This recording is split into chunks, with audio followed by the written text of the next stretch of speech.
ஐயா, எனக்கு சொந்த ஊரு சமயபுரம். என் புருஷன் ரொம்ப கோபக்காரர். என்னையும் என் பிள்ளைங்களை விட்டுட்டு ஆண்டியா அலைஞ்சிட்டு இருக்காரு. என் மூத்த பிள்ளைக்கு ஓடி ஆடி எதுவுமே செய்ய முடியாது. முச்சந்தியில உட்கார்ந்துட்டு இருக்கான். ரெண்டாவது பிள்ளைக்கு முறப்பொண்ணத்தான் கட்டி வச்சோம்.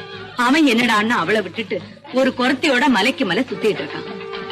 எல்லாம் இருந்தும் எனக்கு எதுவுமே சரியா அமையல. உங்களை பார்த்தா ஏதாவது பொழப்புக்கு வழி பண்ணுவாங்கன்னு ஊர்ல சொன்னாங்க. அதுதான் உங்களை பார்த்துட்டு போலான்னு வந்தேன். நானும் ஒண்ணு போலதாம்மா. நான் பெத்த பிள்ளைங்க என்ன காப்பாத்தல, நான் வளர்த்த பிள்ளைதான் என்ன காப்பாத்திக்கிட்டு இருந்தேன். இதை கொண்டு போய் பால் வியாபாரம் பண்ணி குறைச்சு. மனிதனுக்கும் மகேஸ்வரிக்கும் இடையில நடந்த போட்டியோட முடிவுதான் இது. நான்கிற வார்த்தைக்கு நமச்சிவாயத்தின் துணைவி நான் தான் விளக்கம். எனதேங்கிற உரிமை அந்த ஈஸ்வரனிடமே சரிபாதி